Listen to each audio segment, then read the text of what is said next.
পিঠা খাইছো? মজা হইছে? একদম মজা হইছে মাশাআল্লাহ। আলহামদুলিল্লাহ, পিঠা অনেক মজা হইছে। অনেক মজা হইছে। আরে তুমি খাইছো? অনেক মজা হইছে। পিঠাটা অনেক মজা লাগছে। মোমো যেমন সফট না এমনই লাগছে পিঠাটা। অনেক মজা লাগছে। তুমি আর কখনো খাইছো জীবনে? জীবনে খাই না, আজকে ফার্স্ট লাইভে খাইছি। ফার্স্ট তোমার লাইফে?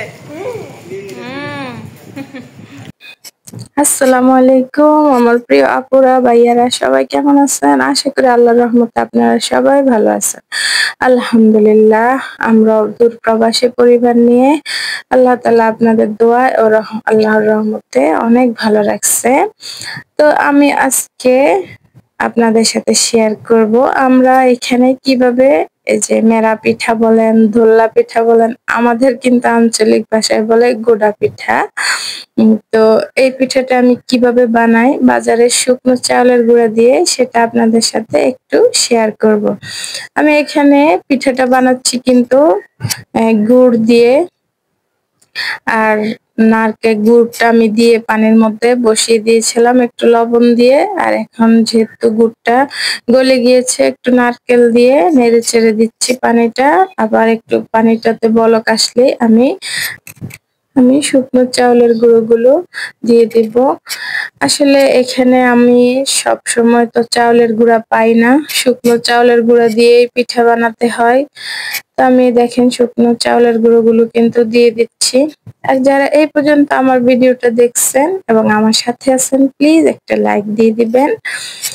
তো আমি এখন আবারও ফিরে যাচ্ছি আমার রেসিপিতে। একটা টিপস হলো, শুকনো চাউলের গুঁড়া দিয়ে যখনই আমরা যেই কোনো ধরনের পিঠার আটাগুলো খুলে মানে খামিরটা তৈরি করব যখনই, তখন কিন্তু এটাকে কিছুক্ষণের জন্য ঢেকে রাখবো। 4 মিনিট, 3 থেকে 4 মিনিট ঢেকে রাখবো। তাহলে শুকনো চাউলের গুঁড়াটা কিন্তু সিদ্ধ হয়ে যায় ভালোভাবে। আর নয়তো এটা কাঁচা থেকে গেলে, ভালোভাবে যদি সিদ্ধ না হয় তাহলে কিন্তু পিঠা ভালো হবে না। তো যাই হোক, আমার এটা আমি এখন মিক্স করে নিচ্ছি, একটু ঠান্ডা করতে দিব। মিক্স হয়ে গেলে ভালোভাবে চুলাটা অফ করে আমি ঠান্ডা করতে দিব। আর আমাদের এখানে নারকেল যেভাবে অ্যাকচুয়ালি বাংলাদেশে আমরা কেটে কেটে নারকেল দেই, এখানে কাটার মতো সময় নেই আমার হাতে, কারণ আমরা আসলে অনেক ব্যস্ত। তারপরও মাঝে মাঝে বাচ্চাদের জন্য, ফ্যামিলির জন্য পিঠা বানাতে হয়। শখ আছে না, যদিও সময় না থাকুক, শখ তো আছে, সেই জন্য এইভাবে বানানো। তো আমি কি করছি, ওখানেও একটু নারকেল দিচ্ছি। আর এখানে যেহেতু নারকেল খুবই অ্যাভেলেবেল, অনেক বেশি পাওয়া যায়, তাই এই ডোটা বানানোর আগেও আমি আর একটু নারকেল ছড়িয়ে দিয়ে তারপরে এইভাবে মথে মথে ডোটা বানিয়ে নিব। তবে এটা কিন্তু এখন বেশি একটা গরম নেই, হালকা গরম। আর হালকা গরম থাকতেই ডোটা তৈরি করতে হবে।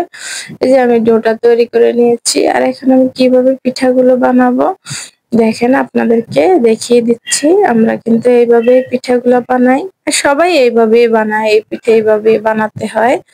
এই যে আমি ছোট ছোট করে এইভাবে পিঠাগুলো বানিয়ে নিচ্ছি, যে দেখিয়ে দিলাম আপনাদেরকে। তো আমি আশা করি আমার আপুরা ভাইয়ারা আপনারাও বাসায় ট্রাই করবেন। যারা দূর প্রবাসে থাকেন, দেখা যায় সবসময় হাতের কাছে সবকিছু পাওয়া যায় না, তাহলে আমার রেসিপিটা ফলো করে আপনারাও তৈরি করে নিতে পারেন, এই পিঠাটা খেতে পারেন বাসায় তৈরি করে। আর বাংলাদেশে যারা আছে, যেহেতু আমাদের দেশে আসলে পিঠা, এইসব পিঠাগুলা ঐতিহ্যবাহী পিঠা, আমাদের দেশে সবকিছু ইজিলি আমরা পেয়ে থাকি। এইখানে দেখা যায় পাওয়া যায় না সবকিছু। এই যে দেখেন, আমি আস্তে আস্তে করে এভাবে সবগুলো পিঠা বানিয়ে নিব।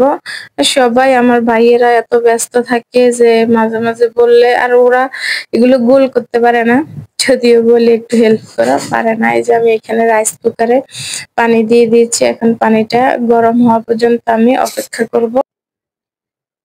এটার মধ্যে আমি এখন, এটা আমার কুকারের ছাঁকনিটা, এটার মধ্যে আমি পিঠাগুলো আস্তে আস্তে সাজিয়ে নিব। আমি আগেও এইভাবেই পিঠাগুলো বানিয়ে খেতাম, এবার হয়তো আপনাদের সাথে শেয়ার করতে পারতেছি।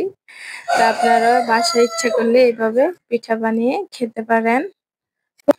আমার রাইস কুকারটা মনে মনে ভাববে, তুমি যে আমার কি পাইলা, আমার জীবনটা শেষ করে দিলা। এই বাবা পিঠা, এই যা ইচ্ছে সব কিছু তুমি আমার উপর দিয়ে চালায় দাও। ঠিক না বলেন তো? আমি সব পিঠা রাইস কুকারে বানাই। আর এই যে রাইস কুকারের পাতিলাটা কিন্তু চুলার উপরে দিলে এটা নষ্ট হয়ে যায়, সেই জন্য আমি রাইস কুকারে এইভাবে দিয়ে বানাই। নাহলে কিন্তু চুলার উপরেও বানানো যায়। আর যে অরিজিনাল যে খাঁজগুলো সেগুলো তো আর আমার কাছে নেই, সেই জন্য আমি ডেকে দিয়েছি। এই যে দেখেন আমার পিঠাগুলা, আমি ওই ঢাকনাটা সরিয়ে নিছি যেহেতু দেখা যায় না, সেই জন্য। আর এটার মধ্যে একটা ফুটো ছিল, সেটা আমি টিস্যু দিয়ে বন্ধ করে দিয়েছি। এই যে আপনাদেরকে দেখাচ্ছি, ভিতরে কিন্তু পিঠাগুলা ফুলে উঠেছে। আর যখনই দেখবেন পিঠাটা ফুলে উঠছে তখনই ভাববেন যে আপনার পিঠাগুলো পারফেক্ট। এই যে আমার পিঠাগুলো হয়ে গেছে। এটা কিন্তু ঠান্ডা হলে আর একটু কালার চলে আসবে, যেহেতু গুড় দিয়ে তৈরি করা হয়েছে। তবে খেজুরের গুড় দিয়ে তৈরি করতে পারলে কিন্তু অনেক ভালো হয়। তো যাই হোক, যে যেখানে যেই দেশে আছেন, আশা করি আপনারা আপনাদের পরিবার নিয়ে, বাচ্চা কাচ্চা নিয়ে ভালো আছেন, ভালো থাকেন এই দোয়াই করি। আসলে পরিবার এমন একটা জিনিস, আর বাচ্চাদের খুশি, পরিবারের খুশির জন্য যত কষ্টই হোক সেগুলো আসলে কষ্ট মনে হয় না। আল্লাহ, মুরগি তুমি এমন করো কেন? তো আমি কিন্তু দুইবারে পিঠাগুলো বাছতে হয়েছে, যেহেতু একবারে সবগুলো পিঠা দেওয়া যায়নি। আর আমরা সবাই আমাদের পরিবারের মানুষদের যত্ন নিব, খেয়াল রাখবো। আমাদের যতই কষ্ট হোক সেটা আমাদের করতে হবে, কারণ এটা যে আমাদের দায়িত্ব।